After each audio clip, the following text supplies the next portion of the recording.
Calcium ਦੀ ਕਮੀ ਹੋਣ ਕਰਕੇ ਵੀ ਇੱਕ ਕਾਰਨ ਹੈ ਜਿਹੜੇ ਕਿ ਹੱਡੀਆਂ ਤੇ ਜੋੜਾਂ ਦਾ ਦਰਦ ਅੱਜਕੱਲ ਦੇਖਿਆ ਜਾ ਰਿਹਾ। ਸਾਡੀ ਫਿਜ਼ੀਕਲ ਐਕਟੀਵਿਟੀ ਹੁਣ ਇੰਨੀ ਨਹੀਂ ਰਹੀ ਹੈ। ਪਹਿਲਾਂ ਜੋ ਲੋਕੀ ਸੀਗੇ ਉਹ ਫਿਜ਼ੀਕਲੀ ਬਹੁਤ ਐਕਟਿਵ ਸੀਗੇ। ਹੁਣ ਸਾਡਾ ਲਾਈਫ ਸਟਾਈਲ ਜਿਹੜਾ ਉਹ ਸੈਡੈਂਟਰੀ ਲਾਈਫ ਸਟਾਈਲ ਹੋ ਗਿਆ, ਜਿਹਦੇ ਕਰਕੇ ਜੁਆਇੰਟਸ ਦੇ ਉੱਪਰ ਵੀ ਪ੍ਰਭਾਵ ਪੈਂਦਾ। ਐਡਵਾਂਸ ਸਟੇਜ ਜਦੋਂ ਆ ਜਾਂਦੀ ਹੈ ਉਦੋਂ ਇਹ ਦਵਾਈਆਂ ਦਾ ਅਸਰ ਵੀ ਖਤਮ ਹੋ ਜਾਂਦਾ। ਜਿਹੜਾ ਜੰਕ ਫੂਡ ਹੈ ਇਹਨੂੰ ਅਵੋਇਡ ਜੇ ਆਪਾਂ ਉਹਦੇ ਨਾਲ ਹੀ ਢਿੱਡ ਭਰ ਲਾਂਗੇ ਤੇ ਸਾਨੂੰ ਨਿਊਟ੍ਰੀਸ਼ੀਅਸ ਚੀਜ਼ ਖਾਣ ਵਾਸਤੇ ਪੇਟ ਵਿੱਚ ਜਗ੍ਹਾ ਨਹੀਂ ਰਹੇਗੀ। So everybody from young age to the old age everybody needs some amount of protein. ਥੋੜੇ ਬਹੁਤੇ ਪ੍ਰੋਟੀਨ ਸਾਰਿਆਂ ਨੂੰ ਚਾਹੀਦੇ ਆ। ਪੇਸ਼ੈਂਟ ਖੁਦ ਹੀ ਆਪ ਹੀ ਯੂਰਿਕ ਐਸਿਡ ਦਾ ਟੈਸਟ ਕਰਾ ਕੇ ਆਏ ਹੁੰਦੇ ਆ। ਉਹ ਆਪ ਹੀ ਸੋਚ ਰਹੇ ਹੁੰਦੇ ਕਿ ਸਾਡਾ ਯੂਰਿਕ ਐਸਿਡ ਵਧਿਆ, ਜਦੋਂ ਕਿ ਇਦਾਂ ਨਹੀਂ ਹੈ ਕਿ ਹਰ ਜੋੜ ਦੀ ਦਰਦ ਯੂਰਿਕ ਐਸਿਡ ਕਰਕੇ ਨਹੀਂ ਹੁੰਦੀ ਹੈ। ਸਤਿ ਸ਼੍ਰੀ ਅਕਾਲ। ਟੀਵੀ ਪੰਜਾਬ ਦੇਖ ਰਹੇ तमाम ਦਰਸ਼ਕਾਂ ਦਾ ਮੈਂ ਅਮਨਦੀਪ ਸਵਾਗਤ ਕਰਦੀ ਹਾਂ। ਦੋਸਤੋ, ਸਰਦੀਆਂ ਦੇ ਵਿੱਚ ਵੈਸੇ ਤਾਂ ਜੋੜ ਦਰਦ ਹੋਣਾ ਕਾਮਨ ਜੀ ਚੀਜ਼ ਅਸੀਂ ਦੇਖਦੇ ਹਾਂ, ਪਰ ਅੱਜਕੱਲ ਛੋਟੇ ਤੋਂ ਲੈ ਕੇ ਬਜ਼ੁਰਗ ਤੱਕ ਜੇਕਰ ਗੱਲ ਕਰੀਏ ਤਾਂ ਜੋੜਾਂ ਦਾ ਦਰਦ, ਹੱਡੀਆਂ ਦਾ ਦਰਦ, ਗੋਡਿਆਂ ਦਾ ਦਰਦ ਇੰਨਾ ਕੁ ਕਾਮਨ ਹੋ ਗਿਆ ਕਿ ਹਰ ਦੂਜੇ ਘਰ ਤੀਜੇ ਘਰ ਅਸੀਂ ਜਦੋਂ ਸੁਣਦੇ ਹਾਂ, ਜਾਣਦੇ ਹਾਂ ਤਾਂ ਕੋਈ ਕਹਿੰਦਾ ਮੇਰੇ ਗੋਡੇ ਦੁਖਦਾ, ਕੋਈ ਕਹਿੰਦਾ ਮੇਰੇ ਮੋਢੇ ਦੁਖਦਾ। ਸੋ ਸਾਡੇ ਨਾਲ ਅੱਜ ਨੀਂਹ ਦੇ ਮਤਲਬ ਗੋਡਿਆਂ ਦੇ ਮਾਹਰ, ਜੋੜਾਂ ਦੇ ਮਾਹਰ ਸਾਡੇ ਨਾਲ ਬੈਠੇ ਨੇ ਡਾਕਟਰ ਅੰਬੁਜ ਸੂਦ ਹੁਣੀ। ਡਾਕਟਰ ਸਾਹਿਬ ਬਹੁਤ-ਬਹੁਤ ਸਵਾਗਤ ਹੈ ਟੀਵੀ ਪੰਜਾਬ ਤੇ। ਸਤਿ ਸ੍ਰੀ ਅਕਾਲ ਜੀ।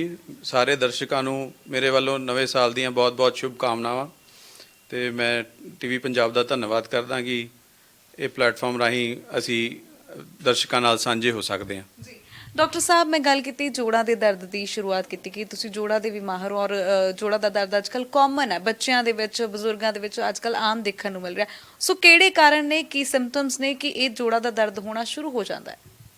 ਦੇਖੋ, ਵੱਧਦੀ ਉਮਰ ਦੇ ਨਾਲ ਜੋ ਸਾਡੀ ਖੁਰਾਕ ਹੈ ਉਹ ਪੂਰੀ ਨਹੀਂ ਪੈਂਦੀ, ਜਿੱਦਾਂ ਕੈਲਸ਼ੀਅਮ ਦੀ ਕਮੀ ਆ ਜਾਂਦੀ ਹੈ। ਤੇ ਕੈਲਸ਼ੀਅਮ ਦੀ ਕਮੀ ਹੋਣ ਕਰਕੇ ਵੀ ਇੱਕ ਕਾਰਨ ਹੈ ਜਿਹੜੇ ਕਿ ਹੱਡੀਆਂ ਤੇ ਜੋੜਾਂ ਦਾ ਦਰਦ ਅੱਜਕੱਲ ਦੇਖਿਆ ਜਾ ਰਿਹਾ।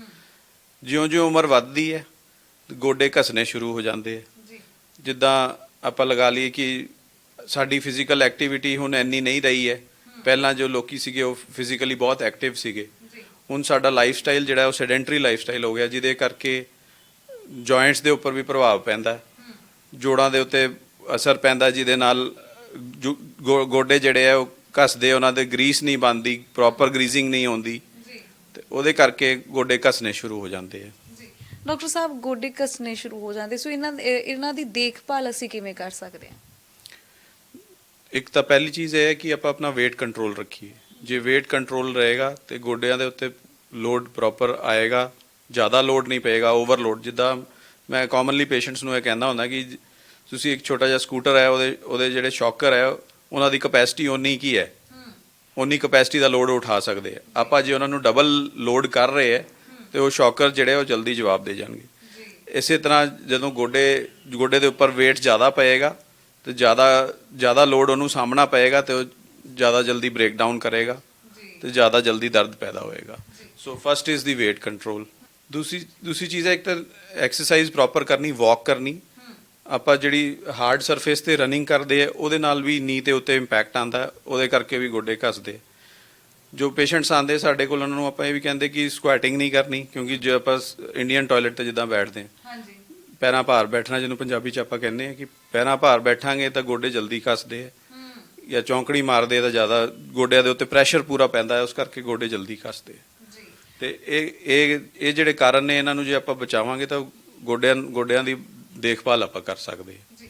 ਡਾਕਟਰ ਸਾਹਿਬ, ਇਹਦੀ ਕਿਹੜੀ ਸਟੇਜ ਹੁੰਦੀ ਹੈ? ਕਿਉਂਕਿ ਲੋਕਾਂ ਨੂੰ ਕਾਮਨਲੀ ਜ਼ਿਆਦਾ ਸਟੇजेस ਨਹੀਂ ਪਤਾ ਹੈਗੀਆਂ ਕਿ ਇਹਦੀਆਂ ਕਿੰਨੀਆਂ ਸਟੇजेस ਹੁੰਦੀਆਂ, ਕਦੋਂ ਬਹੁਤੀ ਪਰੇਸ਼ਾਨੀ ਜਿਹੜੀ ਵੱਧ ਜਾਂਦੀ। ਸੋ ਕਿਹੜੀ ਸਟੇਜ ਹੁੰਦੀ ਹੈ? ਦੇਖੋ, ਜੇ ਆਪਾਂ ਸਾਇੰਟੀਫਿਕਲੀ ਦੇਖੀਏ ਤੇ ਅਰਲੀ, ਮਾਡਰੇਟ, ਮਾਈਲਡ, ਮਾਡਰੇਟ ਐਂਡ ਐਡਵਾਂਸਡ ਕਹਿੰਦੇ ਆਪਾਂ। ਮਾਈਲਡ ਜਿਹੜਾ ਹੁੰਦਾ ਅਰਲੀ ਆਰਥਰਾਈਟਿਸ ਹੁੰਦਾ, ਜਿਹਦੇ ਵਿੱਚ ਤੁਹਾਨੂੰ ਜਿੱਦਾਂ ਆਪਾਂ ਮੈਂ ਕਹਿ ਲਵਾਂ, ਮੈਂ ਇਸ ਮਾਡਲ ਰਾਹੀਂ ਸਮਝਾਉਣਾ ਤੁਹਾਨੂੰ। ਜੇ ਇਸ ਮਾਡਲ 'ਚ ਦੇਖੀਏ ਆਪਾਂ ਕਿ ਇਹ ਨਾਰਮਲ ਗੋਡਾ ਹੈ, ਇਹਦੀ ਜਿਹੜੀ ਇਹ ਬਲੂ ਲਾਈਨਿੰਗ ਦਿਖ ਰਹੀ ਹੈ ਤੁਹਾਨੂੰ, ਇਹ ਕਾਰਟਿਲੇਜ ਹੈ। ਕਾਰਟਿਲੇਜ ਜਿਹੜੀ ਗੋਡਿਆਂ ਦੀ ਲਾਈਨਿੰਗ ਹੁੰਦੀ ਹੈ, ਇਹ ਲਾਈਨਿੰਗ ਜਿੱਦਾਂ ਟਾਈਮ ਵੱਧਦਾ ਜਾਂਦਾ ਹੈ ਲਾਈਨਿੰਗ ਘਸ ਜਾਂਦੀ ਹੈ ਤੇ ਥੱਲੇ ਵਾਲੀ ਹੱਡੀ ਜਿਹੜੀ ਉਹ ਐਕਸਪੋਜ਼ ਹੋ ਜਾਂਦੀ ਹੈ। ਜਿਹੜੀ ਥੱਲੇ ਵਾਲੀ ਹੱਡੀ ਹੈ ਇਹ ਜਦੋਂ ਐਕਸਪੋਜ਼ ਹੋਣੀ ਸ਼ੁਰੂ ਹੋ ਜਾਏ ਤਾਂ ਪੇਸ਼ੈਂਟ ਨੂੰ ਪੇਨ ਆਣੀ ਸ਼ੁਰੂ ਹੋ ਜਾਂਦੀ ਹੈ। ਤੇ ਜਦੋਂ ਪੇਨ ਆਣੀ ਸ਼ੁਰੂ ਹੁੰਦੀ ਹੈ, ਇਹ ਫਸਟ ਅਰਲੀ ਸਟੇਜ ਹੈ ਕਿ ਵੀ ਥੋੜੀ ਲਾਈਨਿੰਗ ਜਿਹੜੀ ਹੈ ਉਹ ਖਰਾਬ ਹੋ ਰਹੀ ਹੈ ਤੇ ਅੰਦਰ ਜਿਹੜੀ ਗਰੀਸਿੰਗ ਹੈ ਉਹ ਘਟ ਰਹੀ ਹੈ, ਲੂਬਰੀਕੇਸ਼ਨ ਬੇਸਿਕਲੀ ਘਟ ਰਹੀ ਹੈ। ਤੇ ਉਹਦੇ ਬਾਅਦ ਇਹ ਹੱਡੀ ਜਦੋਂ ਆਪਾਂ ਖੜੇ ਹੁੰਦੇ ਹਾਂ ਟੱਚ ਕਰਦੀ ਹੈ ਤੇ ਇਹ ਪੇਨ ਕ੍ਰੀਏਟ ਕਰਨਾ ਸ਼ੁਰੂ ਕਰ ਦਿੰਦੀ। ਇਹ ਹੈਗਾ अर्ਲੀ ਆਰਥਰਾਈਟਿਸ। ਉਸ ਤੋਂ ਬਾਅਦ ਆਉਂਦਾ ਜਦੋਂ ਸਾਰੀ ਲਾਈਨਿੰਗ ਲਗਭਗ ਦੋਨੋਂ ਪਾਸਿਆਂ ਦੀ ਲਾਈਨਿੰਗ ਖਰਾਬ ਹੋਣੀ ਸ਼ੁਰੂ ਹੋ ਜਾਂਦੀ ਹੈ। ਇਹ ਮੋਡਰੇਟ ਟੂ ਐਡਵਾਂਸਡ ਆਪਾਂ ਕਹਿ ਦਿੰਦੇ ਆ, ਐਡਵਾਂਸਡ ਆਰਥਰਾਈਟਿਸ ਹੈ ਕਿ ਵੀ ਗੋਡਾ ਘਸ ਰਿਹਾ ਹੈ, ਗੋਡੇ ਦੀ ਲਾਈਨਿੰਗ ਪੂਰੀ ਖਰਾਬ ਹੋ ਗਈ ਹੈ ਤੇ ਜਿਹਨੂੰ ਆਪਾਂ ਬੋਨ ਔਨ ਬੋਨ ਵੀ ਕਹਿ ਦਿੰਦੇ ਆ ਮੈਡੀਕਲ ਟਰਮੀਨੋਲੋਜੀਜ਼ ਕਿ ਵੀ ਬੋਨ ਜਿਹੜੀ ਹੈ ਹੱਡੀ ਨਾਲ ਹੱਡੀ ਚਿਪਕ ਗਈ ਹੈ, ਵਿੱਚ ਜੋ ਵੀ ਗਰੀਸ ਸੀਗੀ ਜੋ ਵੀ ਜੁਆਇੰਟ ਸਪੇਸ ਸੀਗੀ ਉਹ ਖਤਮ ਹੋ ਰਹੀ ਹੈ। ਤੇ ਜਦੋਂ ਇਹ ਸਟੇਜ ਐਡਵਾਂਸ ਵੱਲ ਪਹੁੰਚ ਜਾਏ ਤਾਂ ਫਿਰ ਨੀ ਰਿਪਲੇਸਮੈਂਟ ਆਨਸਰ ਹੁੰਦਾ ਹੈ। ਬਟ अर्ਲੀ ਸਟੇजेस ਨੂੰ ਆਪਾਂ ਮੈਡੀਕਲੀ ਵੀ ਮੈਨੇਜ ਕਰ ਸਕਦੇ ਆ ਤੇ ਇਹ ਚੀਜ਼ ਆਪਾਂ ਹੋਰ ਅੱਗੇ ਡਿਸਕਸ ਕਰਾਂਗੇ। ਜੀ ਡਾਕਟਰ ਸਾਹਿਬ, ਮੈਂ ਇਹੀ ਪੁੱਛਣਾ ਚਾਹੁੰਦੀ ਸੀਗੀ ਕਿ ਕਿਹੜੀ ਕੰਡੀਸ਼ਨ ਦੇ ਵਿੱਚ, ਕਿਹੜੀ ਸਟੇਜ ਦੇ ਵਿੱਚ ਕਿਹੜਾ ਟ੍ਰੀਟਮੈਂਟ ਜਿਹੜਾ ਹੈ ਉਹ ਦਿੱਤਾ ਜਾ ਸਕਦਾ ਹੈ? ਦੇਖੋ ਜੀ, ਜਦੋਂ अर्ਲੀ ਆਰਥਰਾਈਟਿਸ ਹੈ ਉਹਦੇ ਵਿੱਚ ਸਭ ਤੋਂ ਪਹਿਲਾਂ ਆਪਾਂ ਪੇਸ਼ੈਂਟ ਨੂੰ ਕਹਿੰਦੇ ਕਿ ਐਕਸਰਸਾਈਜ਼ ਕਰੋ। ਜੀ, ਐਕਸਰਸਾਈਜ਼ ਕਰਨਾ ਹੈ, weight ਕੰਟਰੋਲ ਰੱਖਣਾ ਹੈ, ਆਪਣੀ ਡਾਈਟ ਕੰਟਰੋਲ ਰੱਖਣੀ ਹੈ ਜਿਹਦੇ ਨਾਲ weight ਨਾ ਵਧੇ, ਕਿਉਂਕਿ ਜਿੱਦਾਂ ਮੈਂ ਪਹਿਲਾਂ ਵੀ ਦੱਸਿਆ ਕਿ ਜਦੋਂ ਲੋਡ ਜ਼ਿਆਦਾ ਪਏਗਾ ਗੋਡਿਆਂ ਤੇ ਜ਼ਿਆਦਾ ਜਲਦੀ ਘਸੇਗਾ। ਡਾਈਟ ਪ੍ਰੋਪਰ ਰੱਖਣ ਦਾ ਮਕਸਦ ਇਹ ਹੈ ਕਿ ਜੇ ਬੋਨਸ ਨੂੰ ਕੈਲਸ਼ੀਅਮ ਮਿਲੇਗਾ, ਪ੍ਰੋਪਰ ਬੋਨਸ ਦੀ ਸਟਰੈਂਥ ਰਹੇਗੀ ਤਾਂ ਉਹ ਜਲਦੀ ਬੈਂਡ ਨਹੀਂ ਹੋਣਗੀਆਂ। ਤੇ ਤੀਸਰੀ ਇੰਪੋਰਟੈਂਟ ਗੱਲ ਹੈ ਕਿ ਆਪਣੀ ਖੁਰਾਕ ਵੀ ਪ੍ਰੋਪਰ ਰੱਖਣ, ਕੈਲਸ਼ੀਅਮ ਦਾ ਇਨਟੇਕ ਪ੍ਰੋਪਰ ਰੱਖਣ, ਉਹ ਸਾਰਾ ਕੁਝ ਜ਼ਰੂਰ ਰੱਖਣ। ਕੁਝ ਜੋ अर्ਲੀ ਸਟੇਜ ਵਿੱਚ ਆਪਾਂ ਪੇਸ਼ੈਂਟਸ ਆਉਂਦੇ ਉਹਨਾਂ ਨੂੰ ਆਪਾਂ ਐਂਟੀ ਇਨਫਲੇਮੇਟਰੀ ਦਵਾਈਆਂ ਦਿੰਦੇ ਹਾਂ। ਗਲੂਕੋਸਾਮੀਨ ਵੀ ਕੁਝ ਜਿੱਦਾਂ ਆਪਾਂ ਕੈਨੇਡਾ, ਅਮਰੀਕਾ, ਆਸਟ੍ਰੇਲੀਆ ਵਿੱਚ ਦੇਖੀਏ ਕਾਫੀ ਕਾਮਨਲੀ ਗਲੂਕੋਸਾਮੀਨ ਅਵੇਲੇਬਲ ਹੈ।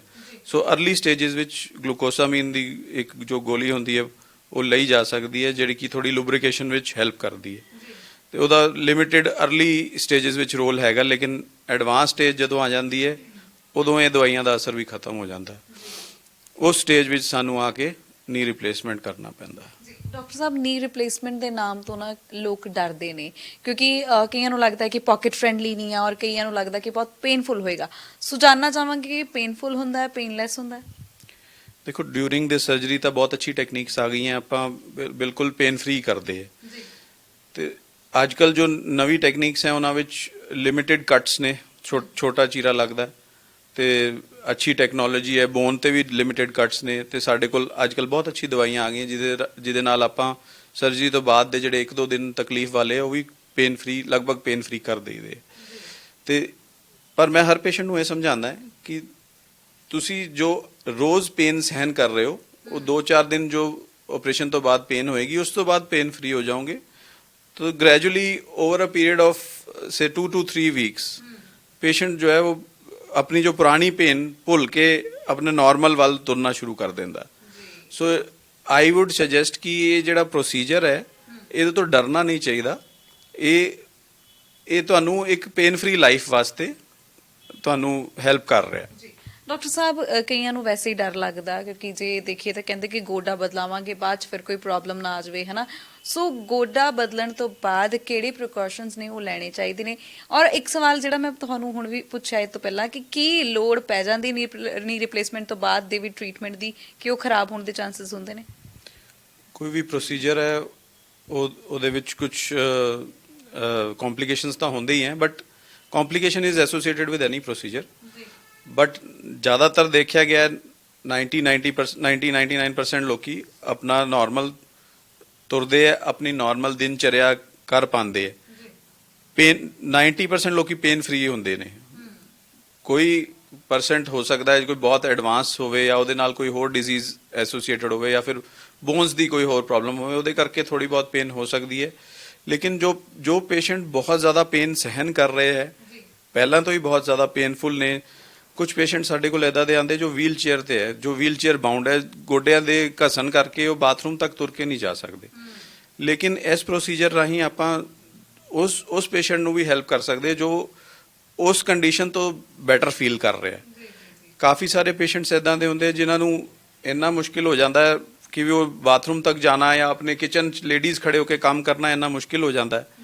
ਤੇ ਉਹ ਸਾਰੀ ਜੋ ਹੈ ਆਪਰੇਸ਼ਨ ਤੋਂ ਬਾਅਦ ਆਪਣਾ ਨਾਰਮਲ ਦਿਨਚਰਿਆ, ਆਪਣੇ ਨਾਰਮਲ ਡੇਲੀ ਰੂਟੀਨ ਦੇ ਕੰਮ ਕਰ ਸਕਦੇ ਨੇ। ਸੋ ਡਾਕਟਰ ਸਾਹਿਬ, ਪ੍ਰੀਕਾਸ਼ਨਸ ਦੀ ਵੀ ਜ਼ਿਕਰ ਕਰਨਾ ਚਾਹਾਂਗੇ। ਕਈ ਵਾਰੀ ਡਾਈਟ ਦਾ ਕੋਈ ਪ੍ਰੀਕਾਸ਼ਨ ਹੁੰਦਾ, ਕੋਈ ਕਿੰਨਾ ਚੀਜ਼ਾਂ ਦਾ ਪ੍ਰੀਕਾਸ਼ਨ ਹੁੰਦਾ ਵੀ ਨੀ ਰਿਪਲੇਸਮੈਂਟ ਤੋਂ ਬਾਅਦ ਉਹ ਲੈਣੀਆਂ ਚਾਹੀਦੀਆਂ? ਨੀ ਰਿਪਲੇਸਮੈਂਟ ਤੋਂ ਬਾਅਦ ਕੋਈ ਸਪੈਸੀਫਿਕ ਡਾਈਟ ਪ੍ਰੀਕਾਸ਼ਨਸ ਨਹੀਂ ਹੈਗੀਆਂ, ਬਟ ਇਹ ਹੈ ਕਿ ਹਾਂ ਜਦੋਂ ਤੱਕ ਆਪਣੇ ਟਾਂਕੇ ਹੀਲ ਨਹੀਂ ਹੋ ਰਹੇ ਉਦੋਂ ਤੱਕ ਬਾਹਰ ਦੀ ਚੀਜ਼ ਕੋਈ ਨਾ ਖਾਓ, ਕੋਈ ਵੀ ਇਦਾਂ ਦੀ ਇਨਫੈਕਸ਼ਨ ਵਾਲੀ ਚੀਜ਼ ਨਾ ਹੋਵੇ। ਪ੍ਰੋਪਰ ਘਰ ਦਾ এনवायरमेंट ਸਾਫ਼ ਸੁਥਰਾ ਹੋਣਾ ਚਾਹੀਦਾ। ਪੇਸ਼ੈਂਟ ਜੋ ਵੀ ਆਪਰੇਸ਼ਨ ਕਰਵਾ ਰਿਹਾ ਉਸ ਤੋਂ ਬਾਅਦ ਉਹਦੀ ਕਲੀਨਿੰਗ ਸਪੰਜਿੰਗ ਪ੍ਰੋਪਰ ਹੋਣੀ ਚਾਹੀਦੀ ਹੈ। ਡਾਕਟਰਸ ਜੋ ਜਿੱਥੇ ਵੀ ਆਪਾਂ ਨੀ ਰਿਪਲੇਸਮੈਂਟ ਕਰਾਉਂਦੇ ਡਾਕਟਰਸ ਵੀ ਐਡਵਾਈਸ ਕਰਦੇ ਕਿ ਡਰੈਸਿੰਗਸ ਪ੍ਰੋਪਰ ਹੈ, ਉਹਨਾਂ ਨੂੰ ਚੈੱਕ ਕਰਾਣੀ ਹੈ। ਜਿੱਦਾਂ ਵਾਕਰ ਦੇ ਨਾਲ ਚੱਲਣਾ ਹੈ ਉਹ ਪ੍ਰੀਕਾਸ਼ਨਸ ਆਪਾਂ ਪੇਸ਼ੈਂਟ ਨੂੰ ਐਕਸਪਲੇਨ ਕਰਕੇ ਭੇਜਦੇ ਆ ਕਿ ਆਪਾਂ ਕਿੰਨੇ ਦਿਨ ਤੱਕ ਵਾਕਰ ਦੇ ਨਾਲ ਚੱਲਣਾ ਹੈ। ਨਾਰਮਲੀ ਯੂਜੂਅਲੀ ਲੋਕੀ 2 ਤੋਂ 3 ਹਫ਼ਤੇ ਵਾਕਰ ਦੇ ਨਾਲ ਚੱਲਦੇ ਆ। ਕੋਈ ਲੋਕੀ ਜਲਦੀ ਵੀ ਛੱਡ ਦਿੰਦੇ, ਕੋਈ ਲੋਕੀ ਜ਼ਿਆਦਾ ਟਾਈਮ ਲੈਂਦੇ, depending upon the stage of the patient. ਤੇ ਇਹ ਸਾਰੀ ਪ੍ਰੀਕਾਸ਼ਨਸ ਆਪਾਂ ਲੈਣੀ ਹੈ। ਸੋ ਡਾਕਟਰ ਸਾਹਿਬ, ਹੱਡੀਆਂ ਨੂੰ ਤੰਦਰੁਸਤ ਰੱਖਣਾ ਬਹੁਤ ਜ਼ਿਆਦਾ ਜ਼ਰੂਰੀ ਹੈ। ਜਿੱਦਾਂ ਹੱਡੀਆਂ ਦੀ ਪੇਨ ਬੱਚਿਆਂ ਨੂੰ ਵੀ ਮਹਿਸੂਸ ਹੁੰਦੀ ਹੈ। ਕਈ ਵਾਰੀ ਅਸੀਂ ਕੋਹਣੀ ਤੇ ਭਾਰ ਪਾਉਂਦੇ ਤਾਂ ਕੋਹਣੀ ਤੇ ਬਹੁਤ ਦਰਦ ਹੁੰਦੀ ਆ ਜਾਂ ਅੱਡੀਆਂ ਦੇ ਵਿੱਚ ਦਰਦ ਹੁੰਦੀ ਹੈ। ਸੋ ਹੱਡੀਆਂ ਨੂੰ ਕਿਵੇਂ ਤੰਦਰੁਸਤ ਰੱਖਿਆ ਜਾ ਸਕਦਾ? ਤਾਂ ਜੋ ਬੱਚੇ ਅੱਜ ਕੱਲ੍ਹ ਡਾਈਟ ਲੈ ਰਹੇ, ਕਾਮਨਲੀ ਮੈਂ ਇਹ ਦੇਖਿਆ ਹੈ ਕਿ ਬੱਚੇ ਜ਼ਿਆਦਾਤਰ ਜੰਕ ਫੂਡ ਵੱਲ ਜਾ ਰਹੇ ਹੈ। ਬਹੁਤ ਜ਼ਿਆਦਾ ਨੂਡਲਸ ਬਰਗਰ ਪੀਜ਼ਾਜ਼ ਐਂਡ ਆਲ, ਇਹ ਸਾਰਾ ਬਹੁਤ ਕੁਝ ਹੋ ਗਿਆ। ਤੇ ਸਭ ਤੋਂ ਪਹਿਲੀ ਚੀਜ਼ ਹੈ ਕਿ ਇਹ ਜਿਹੜਾ ਜੰਕ ਫੂਡ ਹੈ ਇਹਨੂੰ ਅਵੋਇਡ, ਜੇ ਆਪਾਂ ਉਹਦੇ ਨਾਲ ਹੀ ਢਿੱਡ ਭਰ ਲਾਂਗੇ ਤੇ ਸਾਨੂੰ ਨਿਊਟ੍ਰੀਸ਼ੀਅਸ ਚੀਜ਼ ਖਾਣ ਵਾਸਤੇ ਪੇਟ ਵਿੱਚ ਜਗ੍ਹਾ ਨਹੀਂ ਰਹੇਗੀ। ਸੋ ਇਹਨਾਂ ਨੂੰ ਰਿਪਲੇਸ ਕਰਕੇ ਆਪਾਂ ਨਿਊਟ੍ਰੀਸ਼ੀਅਸ ਜਿੱਦਾਂ ਦੁੱਧ ਸਾਡੇ ਕੋਲ ਹੈਗਾ ਜੋ ਕਿ ਕੈਲਸ਼ੀਅਮ ਦਾ ਇੱਕ ਬਹੁਤ ਅੱਛਾ ਰਿਸੋਰਸ ਹੈਗਾ, ਦੁੱਧ ਪੀਣਾ ਬਹੁਤ ਜ਼ਰੂਰੀ ਹੈ। ਇਹ ਬੱਚਿਆਂ ਨੂੰ ਬਦਾਮ ਐਲਮੰਡਸ ਖਵਾਓ, ਸਿਰਫ ਬੱਚਿਆਂ ਨੂੰ ਨਹੀਂ ਬਜ਼ੁਰਗਾਂ ਨੂੰ ਵੀ ਖਵਾਉਣੇ ਚਾਹੀਦੇ। ਇਹ almonds are good source of protein. ਫਿਰ ਜੋ ਨਾਨ ਵੈਜੀਟੇਰੀਅਨਸ ਨੇ ਉਹ ਨਾਨ ਵੈਜ ਐਗ ਵਾਈਟਸ ਲੈ ਸਕਦੇ ਨੇ, ਬੋਇਲਡ ਚਿਕਨ ਲੈ ਸਕਦੇ ਨੇ।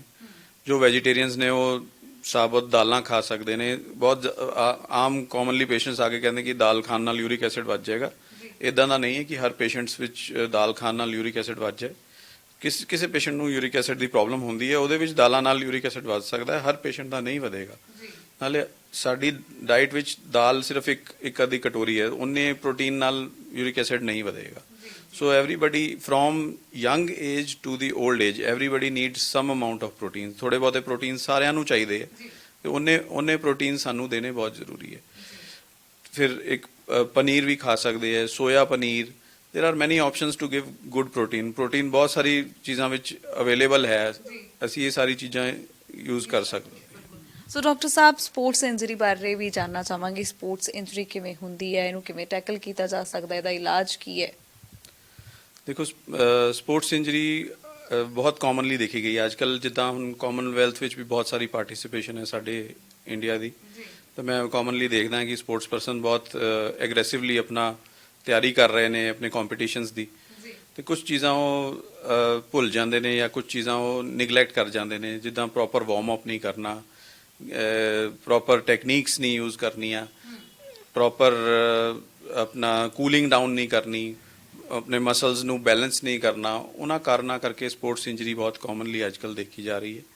ਕਾਫੀ ਸਾਰੇ ਸਪੋਰਟਸ ਪਰਸਨ ਆਉਂਦੇ ਜੋ ਕਿ ਇਹ ਪ੍ਰੋਬਲਮਸ ਦੇ ਨਾਲ ਮੇਰੇ ਕੋਲ ਅਪਰੋਚ ਕਰਦੇ ਨੇ।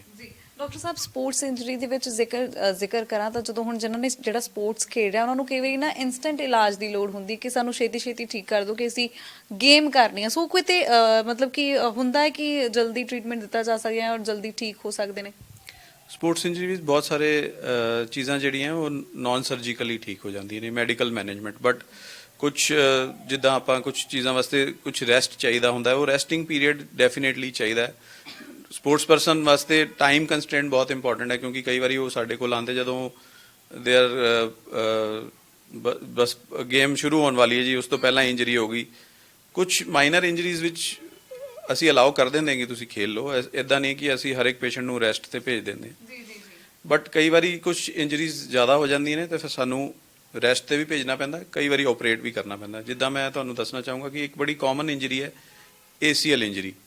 ਤੁਸੀਂ ਅੱਜ ਕੱਲ੍ਹ ਕਾਫੀ ਸੁਣਿਆ ਹੋਣਾ ਕਿ ਸਪੋਰਟਸ ਪਰਸਨ ਨੀ ਦਾ ਕਬੱਡੀ ਪਲੇਅਰ ਸਾਡੇ ਕੋਲ ਆਉਂਦੇ ਜਿਹੜੇ ਕਿ ACL ਇੰਜਰੀ ਦੇ ਨਾਲ ਆ ਗਏ। ACL ਇੰਜਰੀ ਦੇ ਬਾਅਦ ਆਪਾਂ ਜੇ ਕੰਪਲੀਟ ਇੰਜਰੀ ਹੋ ਜਾਂਦੀ ਹੈ ਤੇ ਉਹਦੇ ਵਾਸਤੇ ਆਪਾਂ ਸਰਜਰੀ ਕਰਦੇ, ਦੂਰਬੀਨ ਰਾਹੀਂ ਸਰਜਰੀ ਕਰਦੇ ਹਾਂ। ਮੈਂ ਉਸ ਚੀਜ਼ ਦਾ ਮਾਹਿਰ ਹਾਂ।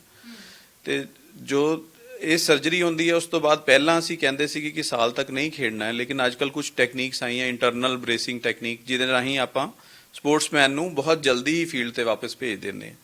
ਤੇ ਸਾਡੀ ਵੀ ਇਹੀ ਕੋਸ਼ਿਸ਼ ਹੁੰਦੀ ਕਿ ਸਾਡੇ ਕੋਲ ਜੋ ਸਪੋਰਟਸ ਪਰਸਨ ਆਇਆ ਉਹਨੂੰ ਜਲਦੀ ਤੋਂ ਜਲਦੀ ਠੀਕ ਕਰਕੇ ਵਾਪਸ ਔਨ ਫੀਲਡ ਭੇਜਿਆ ਜਾਵੇ। ਪਰ ਕੁਝ depending upon the level of injury ਅਸੀਂ ਉਹਦੇ ਅਕੋਰਡਿੰਗਲੀ ਐਡਵਾਈਸ ਕਰਦੇ। ਸੋ ਡਾਕਟਰ ਸਾਹਿਬ, ਹੱਡੀਆਂ ਦਾ ਜ਼ਿਕਰ ਕੀਤਾ, ਜੋੜਾਂ ਦਾ ਜ਼ਿਕਰ ਕੀਤਾ। ਕਈ ਵਾਰੀ ਨਾ ਸਾਨੂੰ ਜੋੜਾਂ ਦੇ ਵਿੱਚ ਅਚਾਨਕ ਦਰਦ ਹੁੰਦਾ ਹੈ। ਸੋ ਉਹ ਅਚਾਨਕ ਹੋਇਆ ਦਰਦ ਕਿਉਂ ਹੁੰਦਾ ਆ ਔਰ ਕੁਝ ਕੁ ਟਾਈਮ ਬਾਅਦ ਉਹ ਠੀਕ ਹੋ ਜਾਂਦਾ। ਸੋ ਉਸ ਪੇਨ ਦੇ ਵਿੱਚ ਡਾਕਟਰ ਨੂੰ ਕੰਸਲਟ ਕਰਨਾ ਕਦੋਂ ਜ਼ਰੂਰੀ ਹੁੰਦਾ ਹੈ?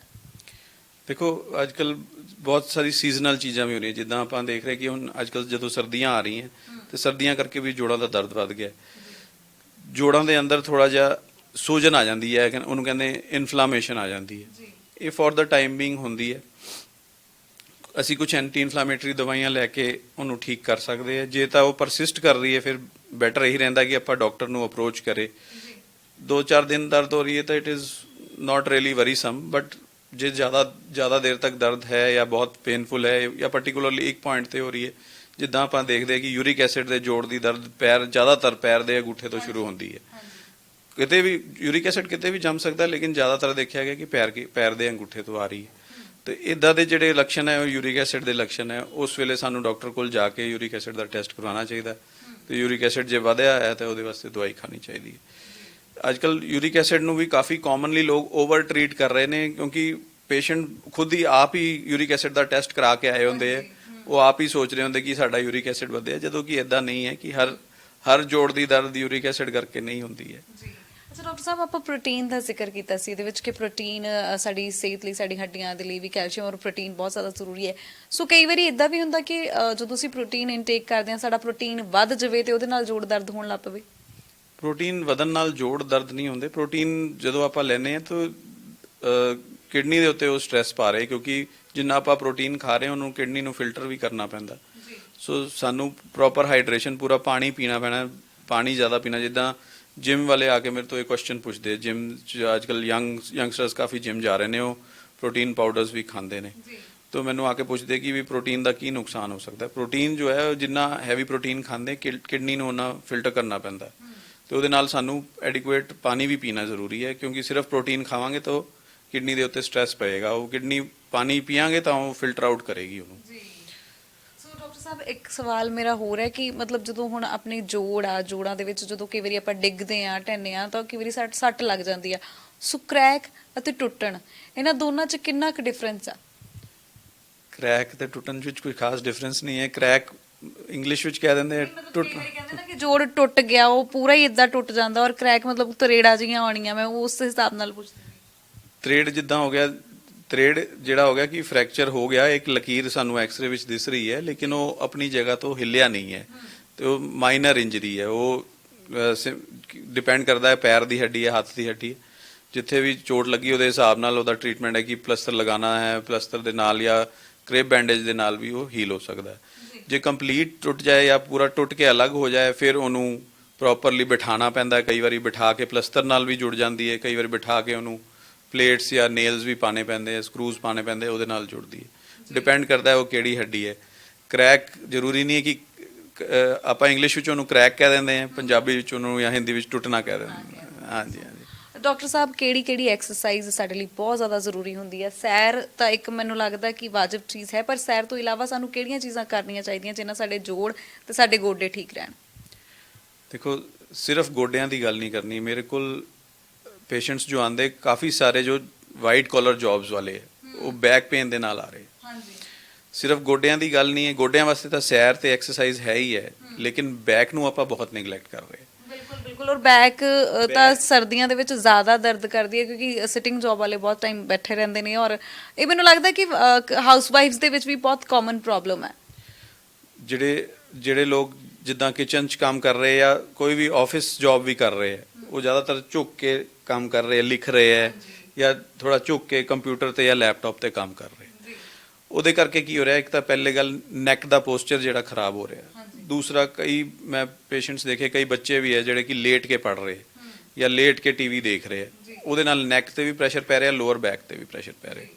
ਤੇ ਸਭ ਤੋਂ ਪਹਿਲੀ ਚੀਜ਼ ਹੈ ਕਿ ਜੇ ਆਪਾਂ ਡੈਸਕ ਜੌਬ ਕਰਦੇ ਆ ਤੇ ਆਪਾਂ ਡੈਸਕ ਦੇ ਉੱਤੇ ਡੈਸਕ ਰੇਜ਼ ਲਗਾ ਕੇ ਜਿਹੜੀ ਨੈਕ ਦੀ ਪੋਜੀਸ਼ਨ ਹੈ ਉਹਨੂੰ ਇੰਪਰੂਵ ਕਰੀਏ, ਤਾਂ ਕਿ ਨੈਕ ਜਿਹੜੀ ਜ਼ਿਆਦਾ ਝੁਕੀ ਹੋਈ ਹੈ ਉਹ ਥੋੜੀ ਉਹਦੀ ਜੋ ਲੈਵਲ ਹੈ ਉੱਪਰ ਆ ਜਾਏ। ਜਿਹੜੇ ਲੋਕ ਕੀ ਕੰਪਿਊਟਰ ਤੇ ਕੰਮ ਕਰਦੇ ਆ, ਉਹ ਕੰਪਿਊਟਰ ਨੂੰ ਇੰਨਾ ਰੇਜ਼ ਕਰ ਲੈਣ ਕਿ ਉਹਨਾਂ ਦਾ ਆਈ ਲੈਵਲ ਜਿਹੜਾ ਹੈ ਉਹ ਕੰਪਿਊਟਰ ਦੀ ਸਕਰੀਨ ਦੇ ਲੈਵਲ ਤੇ ਹੋਵੇ। ਉਹਦੇ ਨਾਲ ਕੀ ਹੋਏਗਾ ਕਿ ਨੈਕ ਜਿਹੜੀ ਝੁਕੀ ਨਹੀਂ ਰਹੇਗੀ, ਨੈਕ ਸਿੱਧੀ ਰਹੇਗੀ ਤੇ ਨੈਕ ਦੀ ਪੇਨ ਵੀ ਘਟੇਗੀ। ਤੀਸਰੀ ਇੰਪੋਰਟੈਂਟ ਗੱਲ ਹੈ ਕਿ ਹਰ ਥੋੜੀ ਦੇਰ ਬਾਅਦ every 30 to 40 ਮਿੰਟਸ ਬ੍ਰੇਕ ਲੈ ਕੇ ਆਪਣੇ ਕੰਮ ਤੋਂ ਆਪਣੇ ਨੈਕ ਨੂੰ ਜਾਂ ਪੋਸਚਰ ਨੂੰ ਥੋੜੀ ਸਟ੍ਰੈਚਿੰਗ ਕਰਨੀ ਹੈ। ਸਟ੍ਰੈਚਿੰਗ ਐਕਸਰਸਾਈਜ਼ਸ ਅਪਰ ਬੈਕ ਲਈ ਵੀ ਜ਼ਰੂਰੀ ਹੈ, ਲੋਅਰ ਬੈਕ ਲਈ ਵੀ ਜ਼ਰੂਰੀ ਹੈ। ਅਪਰ ਬੈਕ ਵਾਸਤੇ ਤਾਂ ਆਪਾਂ ਨੈਕ ਐਕਸਰਸਾਈਜ਼ਸ ਕਰਕੇ, ਮੂਵਮੈਂਟਸ ਕਰਕੇ ਜਾਂ ਸ਼ੋਲਡਰ ਸਟ੍ਰੈਚਿਸ ਕਰਕੇ ਉਹਨੂੰ ਆਪਾਂ ਰਿਲੈਕਸ ਕਰ ਸਕਦੇ ਹਾਂ, ਕਿਉਂਕਿ ਮਸਲ ਇੱਕੋ ਹੀ ਪੋਜੀਸ਼ਨ 'ਚ ਬੈਠੇ ਆ, ਉਹ ਮਸਲ ਉੱਥੇ ਟਾਈਟ ਹੋ ਗਿਆ, ਉਹਨੂੰ ਆਪਾਂ ਰਿਲੀਜ਼ ਕਰਨਾ, ਰਿਲੈਕਸ ਕਰਨਾ, ਤੇ ਉਹਦੇ ਵਾਸਤੇ ਉਲਟਾ ਪੋਸਚਰ ਕਰਨਾ ਪਏਗਾ। ਸੋ ਨੈਕ ਨੂੰ ਪਿੱਛੇ ਲੈ ਕੇ ਜਾਣਾ, ਸ਼ੋਲਡਰ ਨੂੰ ਪਿੱਛੇ ਲੈ ਕੇ ਜਾਣਾ। ਬਹੁਤ ਅੱਛੀ ਸਟ੍ਰੈਚਿੰਗ ਐਕਸਰਸਾਈਜ਼ ਅੱਜ ਕੱਲ੍ਹ YouTube ਤੇ ਅਵੇਲੇਬਲ ਨੇ, neck and shoulder stretching exercises, ਤੇ everybody can follow. Lower back ਵਾਸਤੇ ਵੀ ਉਨਾ ਇੰਪੋਰਟੈਂਟ ਹੈ, ਕਿਉਂਕਿ ਆਪਾਂ ਜਦੋਂ ਬੈਠੇ ਸਾਡੀ ਚੇਅਰ ਪ੍ਰੋਪਰ ਹੋਣੀ ਚਾਹੀਦੀ ਹੈ। ਚੇਅਰ ਦੇ ਵਿੱਚ ਜੋ ਕਰਵੇਚਰ ਹੈ ਉਹ ਸਾਡੀ ਬਾਡੀ ਦੇ ਕਰਵੇਚਰ ਦੇ ਅਕੋਰਡਿੰਗਲੀ, ਅੱਜ ਕੱਲ੍ਹ ਤਾਂ ਕਾਫੀ ਅੱਛੇ ਕੁਸ਼ਨਸ ਮਿਲਦੇ ਹੈ, ਬੈਕ ਕੁਸ਼ਨਸ, ਜਿਹੜੇ ਕਿ ਮੈਡੀਕਲ ਗ੍ਰੇਡ ਨੇ, ਮੈਡੀਕਲ ਸ਼ਾਪ ਜਾਂ ਸਰਜੀਕਲ ਸ਼ਾਪ ਤੇ ਬਹੁਤ ਈਜ਼ੀਲੀ ਅਵੇਲੇਬਲ ਨੇ, ਤਾਂ ਕਿ ਸਾਡੀ ਬੈਕ ਸਿੱਧੀ ਰਵੇ। ਸੋ ਬੈਕ ਸਿੱਧੀ ਰਹਿਣੀ ਚਾਹੀਦੀ ਹੈ। ਨੀ ਦਾ ਤੇ ਹਿਪ ਦਾ ਜਿਹੜਾ ਐਂਗਲ ਹੈ ਉਹ ਤੁਹਾਡੀ ਬਾਡੀ ਦੇ ਨਾਲ 90 ਡਿਗਰੀਜ਼ ਹੋਣਾ ਚਾਹੀਦਾ। ਅਰਗੋਨੋਮਿਕ ਪੋਸਚਰ ਇੱਕ ਚੀਜ਼ ਹੈ ਜਿਹੜੀ ਕਿ ਹਰ ਬੰਦਾ ਗੂਗਲ ਤੇ ਜਾ ਕੇ ਸਰਚ ਕਰ ਸਕਦਾ ਹੈ, ਜੋ ਵੀ ਚੇਅਰ ਤੇ ਬੈਠ ਕੇ ਕੰਮ ਕਰਦਾ ਹੈ ਜਾਂ ਵਾਈਟ ਕਾਲਰ ਜੌਬ ਕਰਦਾ, ਜ਼ਿਆਦਾ ਦੇਰ ਬੈਠਣ ਦਾ ਕੰਮ ਹੈ। ਅਰਗੋਨੋਮਿਕ ਪੋਸਚਰ ਪ੍ਰੋਪਰ ਮੇਨਟੇਨ ਕਰਕੇ ਰੱਖਣਾ, ਨੀਜ਼, ਹਿਪਸ ਔਰ ਜਿਹੜੀ ਸਪਾਈਨ ਦਾ ਤੁਹਾਡਾ ਐਂਗਲ ਹੈ ਉਹ ਕਿੱਦਾਂ ਹੋਣਾ ਚਾਹੀਦਾ ਬੈਠਣ ਵੇਲੇ, ਉਹ ਤੁਹਾਨੂੰ ਕਾਫੀ ਹੈਲਪ ਕਰੇਗਾ। ਸੋ ਮਤਲਬ ਸਾਡੇ ਬੈਠਣ ਦਾ ਤੌਰ ਤਰੀਕਾ, ਸਾਡੇ ਕੰਮ ਕਰਨ ਦਾ ਤਰੀਕਾ ਜਿਹੜਾ ਹੈ ਉਹ ਦਰਦਾਂ ਤੋਂ ਬਚਾ ਸਕਦਾ। ਸੋ ਉਹਨਾਂ ਤੇ ਧਿਆਨ ਦੇਣ ਦੀ ਲੋੜ ਹੁੰਦੀ ਹੈ। ਸੋ ਬਹੁਤ ਬਹੁਤ ਸ਼ੁਕਰੀਆ ਡਾਕਟਰ ਸਾਹਿਬ, ਇੰਨੀ ਖੂਬਸੂਰਤ ਜਾਣਕਾਰੀ ਸਾਡੇ ਨਾਲ ਸਾਂਝਾ ਕਰਨ ਦੇ ਲਈ। ਥੈਂਕ ਯੂ ਜੀ, ਥੈਂਕ ਯੂ, ਤੁਹਾਡਾ ਵੀ ਬਹੁਤ ਬਹੁਤ ਧੰਨਵਾਦ। ਸੋ ਤੁਸੀਂ ਜਾਣਿਆ ਡਾਕਟਰ ਸਾਹਿਬ ਤੋਂ ਕਿ ਕਿਵੇਂ ਤੁਸੀਂ ਆਪਦੀ ਸਿਹਤ ਦਾ ਧਿਆਨ ਰੱਖ ਸਕਦੇ ਹੋ, ਆਪਣੇ ਜੋੜਾਂ ਦਾ, ਆਪਣੇ ਗੋਡਿਆਂ ਦਾ ਧਿਆਨ ਰੱਖ ਸਕਦੇ ਹੋ, ਔਰ ਕਿਹੜੀ ਚੀਜ਼ ਤੇ ਤੁਹਾਨੂੰ ਡਾਕਟਰ ਨੂੰ ਕੰਸਲਟ ਕਰ ਲੈਣਾ ਚਾਹੀਦਾ, ਔਰ ਤੁਹਾਡਾ ਸਿਟਿੰਗ ਵੇ ਔਰ ਤੁਹਾਡਾ ਕੰਮ ਕਰਨ ਦਾ ਵੇ ਜਿਹੜਾ ਹੈ ਤੁਹਾਨੂੰ ਦਰਦਾਂ ਤੋਂ ਬਚਾ ਸਕਦਾ ਹੈ। ਸੋ ਹਰ ਇੱਕ ਸ਼ਖਸ ਨੂੰ ਮੈਨੂੰ ਲੱਗਦਾ ਕਿ ਲੋੜ ਹੈ ਅੱਜ ਕੱਲ੍ਹ ਆਪਣੀ ਸਿਹਤ ਵੱਲ ਧਿਆਨ ਦੇਣ ਦੀ, ਔਰ ਸਿਹਤ ਨੂੰ ਪ੍ਰਾਇੋਰਟੀ ਦੇਣ ਦੀ, ਕਿਉਂਕਿ ਅਸੀਂ ਸਿਹਤ ਕਿਤੇ ਨਾ ਕਿਤੇ ਨਿਗਲੈਕਟ ਕਰ ਲੈਂਦੇ ਹਾਂ। ਸੋ ਬਹੁਤ ਖੂਬਸੂਰਤ ਜਾਣਕਾਰੀ ਸਾਨੂੰ ਡਾਕਟਰ ਸਾਹਿਬ ਨੇ ਦਿੱਤੀ। ਅੱਜ ਦੇ ਲਈ ਇੰਨਾ ਹੀ। ਕੈਮਰਾਮੈਨ ਅਵੀ ਦੇ ਨਾਲ ਮੈਂ ਅਮਨਦੀਪ, TV ਪੰਜਾਬ।